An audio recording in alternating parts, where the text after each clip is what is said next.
10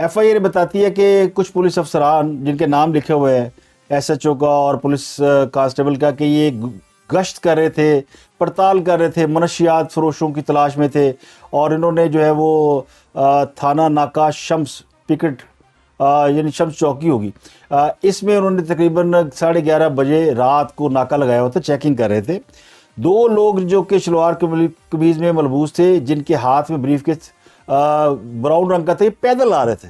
یعنی اس سے زیادہ مضحکہ خیز ایف آئی آر, ویسے بہت ساری مضحکہ خیز ہے, لیکن یہ بھی اب سن لیں کہ جو مشکوک تھے, اور ہم نے ان سے پوچھا کہ نام پتہ بتاؤ, انہوں نے کہا جی ایک کا نام زمان ہے ولد قربان ہے, نہ تو اس گجرات کا رہنے والا ہے, دوسرا اجمل ولد یونس ہے, یہ نہ تو اس گجرات کا, یہ بھی دونوں ہیں. ان کے ہاتھ میں بریف کیس تھا جس پر لکھا ہوا تھا, اسٹیکر لگا ہوا تھا ڈپلومیٹ, اور جس کو یعنی چیک کرنے پر لکڑی کا پلاسٹک کوٹڈ باکس موجود پایا گیا. تفتیش کی تو 3 بوتلیں شراب نکلی, بلکہ جو شیشے کی بوتلیں تھیں جس پر انگریزی میں لکھا ہوا تھا فلاں فلاں فلاں شراب, نام لکھے ہوئے تو وہ بتانا مناسب نہیں ہے کیا نام ہے, لیکن بہرحال یہ بتایا جی کہ یہ شراب تھی. تو ان کے پاس کوئی پرمٹ نہیں تھا. ہم نے پوچھا کہ پرمٹ ہے, انہوں نے کہا نہیں. پولیس کہتی ہے اس موقع پر پبلک کا کوئی شخص موجود نہ ہے, یعنی گواہ کوئی نہیں گا. تو جامعہ تلاشی لے کر ہم نے فرد لکھی اور پھر ان کو گرفتار کر لیا. اب یہ واقعہ ظاہر کرتا ہے کہ چودھریوں کو جو ہے وہ رولا جائے گا, گرفتار کیا جائے گا, یا ان کے اوپر مقدمات بنائے جائیں گے, اور ان کو پھر یعنی یہ بلو دی بیلٹ ایکٹیویٹی ہو سکتی ہے. جتنا میں چودھری پرویز کو جانتا ہوں, کبھی ان کے بارے میں ہم نے نہیں سنا کہ وہ یہ شراب یا شیعہ یہ ان کی فیملی میں بالکل نہیں ہے. ہاں, ان کے اوپر جو باقی کے الزامات ہیں, کرپشن کے الزامات ہیں, یا پھر وہ جو علاقے میں جو غنڈہ گردی ہوتی ہے, قبضہ گروپ ہوتے ہیں, یا سیاسی لڑائیاں ہوتی ہیں, یا پھر سیاسی کلا بازی ہوتی ہے جو کبھی انہوں نے حال ہی میں لگائی ہے, یہ ان پہ الزام ہو سکتا ہے. لیکن یہ اس قسم کی حرکتیں, اور یہ اس کا مطلب یہ کہ مارا کے کاٹ کسیٹاں کا زیادہ, یعنی وہ جو بڑے بڑے قادور سیاستدان ہیں یا بڑے بڑے قادور لوگ ہوتے ہیں, ان کی اگر کردار کشی کی جائے, اور اس طرح کی کردار کشی کی جائے کہ ان کے پاس شراب برآمد ہو, لڑکیاں یا سپلائی یا اس قسم کی باتیں ہوں, تو پھر ظاہر ہے کہ ان کی عزت کے اوپر حرف آتا ہے. اور عزت دار آدمی ہو تو خاموش ہو جاتا ہے, اور اگر عزت دار نہ ہو تو پھر وہ تو آگے ٹیلی ویژن پہ کہنا شروع ہو جاتا نا کہ فیک ویڈیوز بنائی گئی ہیں. سمجھتے تسی گئے ہی ہوگا نا. تو میرا خیال ہے کہ یہ اس قسم کی چیزیں جو ہے نا وہ سیاست میں یہ گندی سیاست ہے. یہ 80s کی دہائی میں بھی ہوتی تھی, یہ 90s میں بھی ہم نے دیکھی, اور پھر یہ بیچ میں وقفہ رہا 10-15 سال کا, اور اب یہ دوبارہ نظر آ رہی ہے جو کہ کوئی بہت اچھی سیاست نہیں ہے. دوسرا فواز چودھری کو دیکھ لیں, جس طرح انہیں جوڈیشل کرنے کے بعد واپس لایا گیا, تو اس کا مطلب معافی نہیں مل رہی.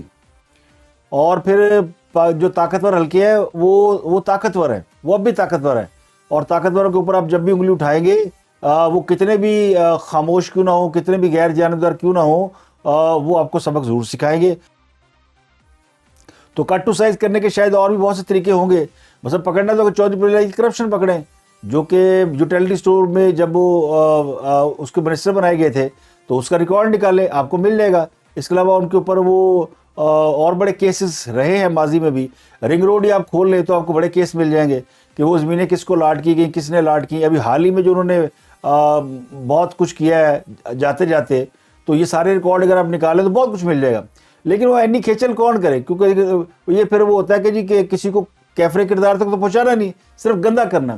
تو گندا کرنے کے لیے کیا جا رہا ہے. اب فواز چودھری کو بھی ظاہر ہے, فواز چودھری بھی اپنی وکٹ سے آگے نکل کھیلنے کی کوشش کر رہے تھے, تو ان کو بھی ان کے کیے کی سزا ملے گی. اور شاید جنہوں نے سزا دینی ہے ان کو قرار نہیں آیا, انہوں نے کہا جی کہ کیوں ان کو آپ جوڈیشل لے کے گئے ہیں, وہاں تو یہ مزے کر رہے ہیں, وہاں تو ان کو بی کلاس مل جائے گی, 2 مالشے مل جائیں گے, اور چودھری صاحب جو سارے ہاتھ گانے گاندے رہیں گے.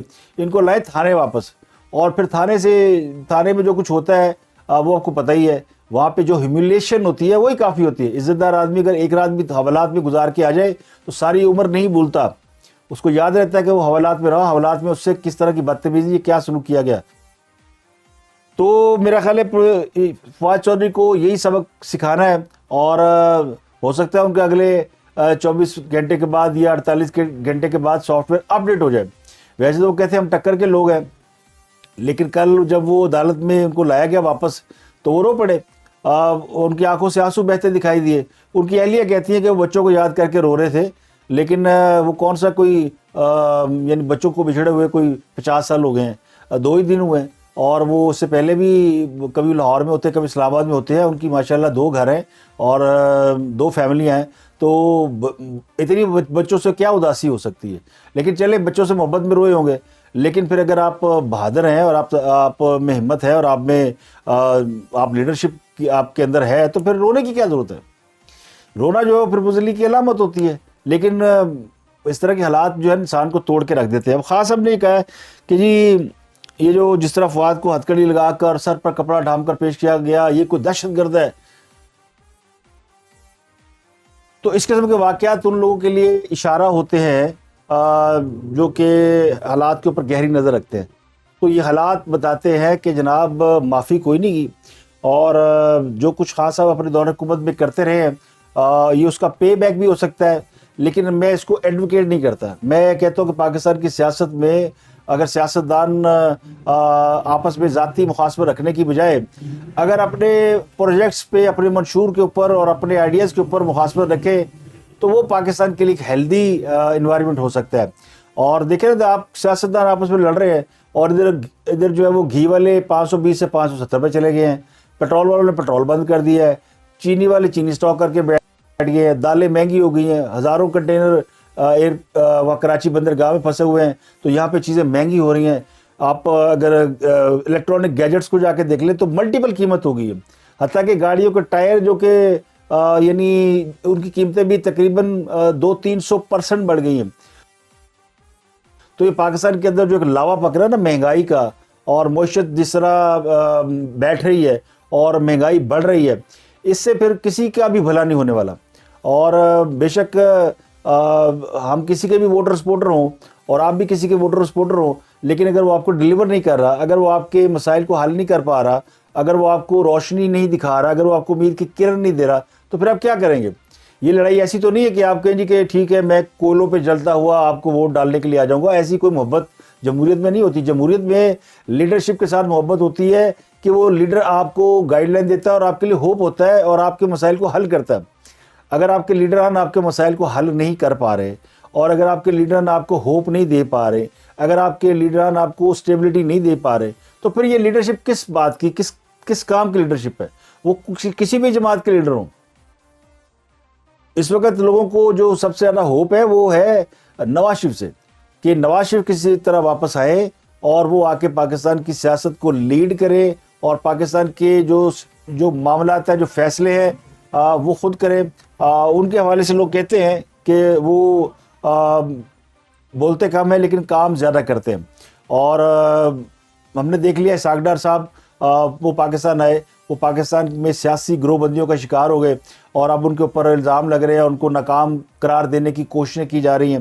اب مریم نواز واپس آئی ہیں تو مجھے خدشہ یہ کہ ان کے خلاف بھی اس قسم کی سازشیں ضرور ہونی ہیں اور ان کو بھی اس طرح یعنی ناکام کرنے کی کوشش کی جائے گی کہ دیکھیں جی مریم نے آگے کی کر لی ہے. تو پھر اب نواز شریف کی واپسی جو ہے وہ پھر طے ہے. اگر نواز شریف واپس نہیں آئیں گے تو پھر ان کا جو ووٹ بینک ہے وہ کسی اور طرف دیکھنا شروع ہو جائے گا. کہنے والے کہتے ہیں کہ جن لوگوں نے پاکستان کے اوپر 70 سال حکمرانی کی، جن پہ کرپشن کے الزام ہیں، جن پہ بہت سارے الزام لگائے گئے، ان لوگوں نے تو بڑے بڑے پروجیکٹ بھی بنا لیے، ملک دیوالیہ بھی نہیں ہوا. اور جو ایماندار تھا، جو کرپٹ نہیں تھا، جس میں صادق امین کا ٹھپا لگا تھا، جب وہ حکمران بنا تو 4 سال میں وہ حالات کو یہاں تک لے آیا کہ ملک دیوالیہ ہونے کے قریب آ گیا ہے اور اس بحران سے ہم نکل نہیں پا رہے. تو یہ ہے پاکستان کی سیاست کا کل المیہ، کہ جو لوگ پاکستان میں حالات کی خرابی کا باعث ہے وہ خود کو پاکستان کی کا ٹھیکیدار سمجھتے ہیں. وہ سمجھتے ہیں کہ ہمارے علاوہ پاکستان بچا کو نہیں سکتا، اور ان کے پیچھے وہ لوگ لگے ہیں جنہوں نے 70 سال اس پاکستان کے اندر پلے بڑے، پھلے پھولے. ان کو وہ پاکستان پسند نہیں ہے. ان کو وہ پاکستان پسند ہے جو کہ 4 سال میں تباہی کے قریب پہنچ گیا ہے، لیکن ابھی تک وہ اپنے اس لیڈر کو دیکھ رہے ہیں کہ جس نے ان کو یعنی ٹرک کی بتیوں کے پیچھے لگا رکھا ہے. اور یہ پھر وہی ایک وہ جو مثال ہے، وہ جو دانہ ڈالتے ہوئے وہ شکاری جو ہے وہ دانہ ڈالتا جاتا ہے اور اس کے پیچھے پرندے جو وہ جانور جو ہے وہ چلتے چلتے پھر اس ٹریپ کے اندر گر جاتے ہیں جو اس ٹریپ اس نے بچھا رکھا ہوتا ہے. تو بدقسمتی ہے پاکستان کی، اور لگتا ہے جو کہ سیاسی گند جو ہے وہ بڑھے گا اور یہ گند جو ہے وہ بلو دی بیلٹ جائے گا. اور ویسے ہر انتخابات سے پہلے اس قسم کی سیاسی گندگی ہوتی ہے. تو اب تک کے لیے اتنے آپ سے ملاقات ہوتی ہے اگلے ولاگ میں. اپنا گردونوا کے لوگوں کا بہت خیال رکھیے.